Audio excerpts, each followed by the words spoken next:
काँग्रेस एक असा पक्ष ज्याने अनेक वर्ष देशात आणि राज्यात स्वतःचे वर्चस्व प्रस्थापित केलं होतं. केंद्रात आणि महाराष्ट्रात अनेक वर्ष काँग्रेसची सत्ता होती. इंदिरा गांधी, सोनिया गांधी आणि आता राहुल गांधी असा 3 पिढ्या काँग्रेसचा प्रवास राहिला आहे. जसं गांधी घराणं आणि काँग्रेस हे समीकरण राहिलं आहे, तसंच राज्यातील काही घराणे आणि काँग्रेस असा पिढ्यानपिढ्या प्रवास राहिला आहे. अनेक वर्ष ह्या घरातील लोकांनी महाराष्ट्र काँग्रेसचं नेतृत्व केलं होतं. मात्र 2014 मध्ये राज्यात भाजपने काँग्रेसला सत्तेतून बाहेर काढून कमळ फुलवून दाखवलं आणि या भाजपच्या लाटेत अनेक विरोधातील नेत्यांनी वाऱ्याची दिशा ओळखून भाजपवासी झाले. तर आता भाजप देखील ज्या घराण्यांनी अनेक वर्ष राज्यात काँग्रेसचं नेतृत्व केलं त्याच घराण्यांना सुरुंग लावत आहे. नक्की ही घराणी कोणती आहेत ज्यांनी एकेकाळी काँग्रेसचं नेतृत्व केलं, मात्र आता त्याच घरातील सदस्य हे भाजपवासी झाले आहेत आणि या घराण्यातील लोकांनी आतापर्यंत कोणकोणत्या जबाबदाऱ्या काँग्रेसमध्ये पार पाडल्या आहेत या संदर्भात जाणून घेऊया या व्हिडिओमधून. नमस्कार, मी AP आणि तुम्ही पाहताय मुद्द्याचं बोला. नुकतेच काँग्रेसचे माजी आमदार कुणाल पाटील यांनी काँग्रेसची साथ सोडून हाती कमळ घेतला आहे. कुणाल पाटील यांच्या भाजप प्रवेशाने पाटील घराण्याचं 75 वर्ष असलेलं काँग्रेसची नातं संपुष्टात आलं आहे. ज्या कुटुंबाने धुळे जिल्ह्यात काँग्रेस वाढवली त्याच कुटुंबाने आता काँग्रेसची साथ सोडली आहे. कुणाल पाटील यांचे आजोबा चुडामण पाटील हे धुळे लोकसभा मतदारसंघाचे काँग्रेसचे खासदार होते. 1962, 1967 आणि 1972 अशा 3 निवडणुका धुळे लोकसभा मतदारसंघाच्या त्यांनी लढल्या आणि जिंकल्या सुद्धा. 1962 मध्ये झालेल्या लोकसभा निवडणुकीत चुडामण पाटील यांना मिळालेली मतं पाहून पंडित जवाहरलाल नेहरू यांनी कोण हे चुडामण पाटील असं विचारलं होतं. त्यानंतर चुडामण पाटील यांचे पुत्र रोहिदास पाटील यांनी 7 वेळा विधानसभेची निवडणूक जिंकली आहे. या काळात ते मंत्रिमंडळात मंत्री देखील होते. तर 2014 आणि 2019 मध्ये कुणाल पाटील यांनी देखील आजोबा आणि वडिलांचा वारसा चालवत धुळे ग्रामीणमधून निवडून आले होते.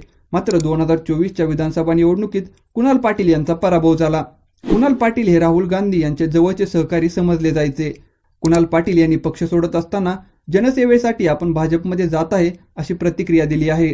दुसरं घराणं आहे ते वसंतदादा पाटील यांचं. वसंतदादा पाटील यांची नातसून जयश्री पाटील यांनी काही दिवसांपूर्वी भाजपमध्ये प्रवेश केला आहे. वसंतदादा पाटील हे काँग्रेसचं सरकार असताना राज्याचे मुख्यमंत्री होते.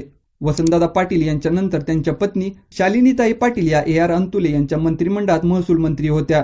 त्याचबरोबर त्यांचे पुत्र प्रकाश बापू पाटील हे सांगली लोकसभेतून 5 वेळा निवडून आले होते. वसंतदादा पाटील यांचे नातू प्रतीक पाटील यांनी केंद्रातील काँग्रेसच्या नेतृत्वातील सरकारमध्ये केंद्रीय कोळसा राज्यमंत्री व केंद्रीय अवजड उद्योग राज्यमंत्री होते. तर मदन पाटील देखील सांगलीतून लोकसभेत निवडून आले होते. मात्र 2019 मध्ये वसंतदादा पाटील यांचे नातू प्रतीक पाटील यांनी काँग्रेसला सोडचिठ्ठी दिली. तर 2019 आणि 2024 मध्ये विशाल पाटील यांच्यासाठी काँग्रेस सांगली लोकसभेची जागा आपल्याकडे राखू शकली नाही. 2024च्या लोकसभेत विशाल पाटील हे अपक्ष लढले आणि विजयानंतर त्यांनी काँग्रेसला पाठिंबा दिला.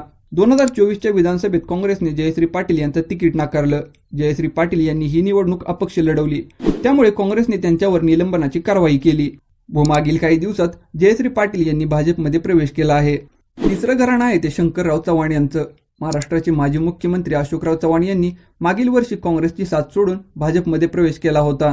अशोकराव चव्हाण यांचे वडील शंकरराव चव्हाण हे देखील राज्याचे मुख्यमंत्री राहिले आहेत. त्यानंतर शंकरराव चव्हाण हे काँग्रेसच्या तिकिटावर नांदेड लोकसभा मतदारसंघाचे खासदार झाले. शंकरराव चव्हाण हे केंद्रात मंत्री देखील होते. त्यांनी शिक्षण, संरक्षण, अर्थ व त्याचबरोबर केंद्रीय गृहमंत्री पदाची जबाबदारी सांभाळली आहे. शंकरराव चव्हाण यांच्याप्रमाणेच त्यांचे चिरंजीव अशोकराव चव्हाण हे देखील राज्याचे मुख्यमंत्री होते. नंतर अशोकराव चव्हाण देखील खासदार झाले. अशोकराव चव्हाण यांनी राज्यात अनेक मंत्रिपदं भूषवली आहेत. मात्र मागील वर्षी अशोकराव चव्हाण यांनी चव्हाण घराण्याचं काँग्रेसशी असलेलं नातं संपवून भाजपमध्ये प्रवेश केला. काँग्रेसमध्ये असताना भाजपनेच अशोकराव चव्हाण यांच्यावर आदर्श घोटाळ्याचे आरोप केले होते. मात्र अशोकराव चव्हाण यांनी भाजपमध्येच प्रवेश केला. चौथं घराणं आहे ते भोरचे थोपटे घराणं. अनंतराव थोपटे हे भोर विधानसभा मतदारसंघाचे 6 वेळा आमदार होते. या काळात 14 वर्ष ते राज्याचे मंत्री राहिले आहेत. या काळात त्यांनी विविध खात्याच्या जबाबदाऱ्या सांभाळल्या आहेत. अनंतराव थोपटे यांच्यानंतर त्यांचे चिरंजीव संग्राम थोपटे हे देखील काँग्रेसच्या तिकिटावर भोर विधानसभा मतदारसंघाचे 3 वेळा आमदार राहिले आहेत. मात्र 2024च्या विधानसभा निवडणुकीत संग्राम थोपटे यांचा पराभव झाला व त्यानंतर संग्राम थोपटे यांनी काँग्रेसला सोडचिठ्ठी देऊन भाजपवासी झाले. तर काही काँग्रेसचे दिग्गज नेते देखील आहेत ज्यांनी काँग्रेसला सोडून भाजपमध्ये प्रवेश केला आहे. तर ते नेते म्हणजे राधाकृष्ण विखे पाटील आणि हर्षवर्धन पाटील. राधाकृष्ण विखे पाटील यांनी काँग्रेसच्या सरकारमध्ये अनेक मंत्रिपदावर काम केलं आहे.